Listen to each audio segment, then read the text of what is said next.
জয়গুরু সুপ্রভাত। পরমপিতার আতুলরাঙা চরণে ভক্তিপূর্ণ ভূমিষ্ঠ প্রণাম জানিয়ে শুরু করছে দ্বীপরক্ষী গ্রন্থ থেকে পাঠ। 9ই আশ্বিন শনিবার 1360, 26শে সেপ্টেম্বর 1953।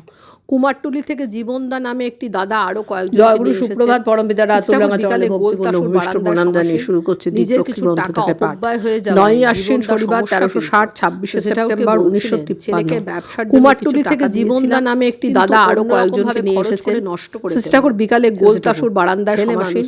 নিজের কিছু টাকা অপব্যয় হয়ে যাওয়ায় জীবনদা সমস্যা পীড়িত, কিন্তু সেটাকে বলছিলেন ছেলেকে ব্যবসার জন্য কিছু টাকা দিয়েছিলাম, কিন্তু অন্যরকম ভাবে খরচ করে নষ্ট করে ফেললো।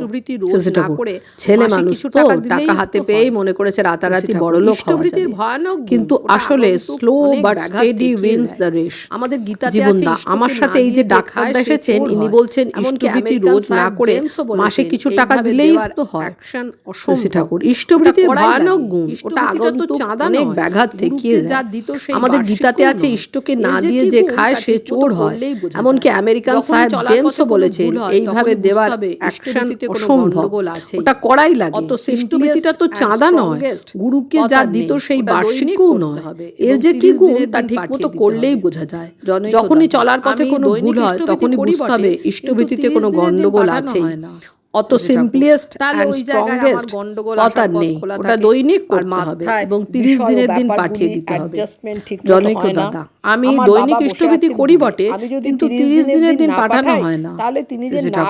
তাহলে ওই জায়গায় আমার গন্ডগোল আসার পথ খোলা থাকে, আর মাথায় বিষয় ও ব্যাপারগুলি অ্যাডজাস্টমেন্ট ঠিক মতো হয় না।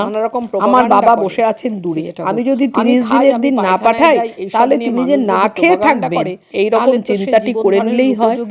উক্ত দাদা আমার ইষ্টভৃতি করা নিয়ে কত লোকে ঠাট্টা করে, নানা রকম প্রোপাগান্ডা করে। আমি খাই, আমি পায়খানায় যাই, এইসব নিয়ে মানুষ যদি প্রোপাগান্ডা করে তাহলে তো সে জীবন ধারণের উপযোগী যা তাই আমি প্রোপাগান্ডা করছি। এরকম করতে করতেই তার একদিন বুঝতে পেরে বলে ওঠে, ও বুড়ো যা বলেছিল তা ঠিকই বলেছিল। এই পথে চলতে থাকলে দাদা দেশের অবস্থায় হাতে করে এক্সারসাইজ করতে করতে দেশ দিয়ে আমি করব কি, আমি নিজে কতখানি ঠিক হয়েছি তাই দেখা দরকার। বর্ষা হচ্ছে। উক্ত দাদা, ঠাকুর যদি আমার মনের বলটা বাড়িয়ে দেন। এই পথে চলতে থাকলেই বল বাড়ে। ডাম্বেল হাতে করে এক্সারসাইজ করতে করতেই গায়ের জোর বেড়ে যায়। সন্ধ্যা হয়ে গেল, বাইরে অবিশ্রান্ত বর্ষা হচ্ছে।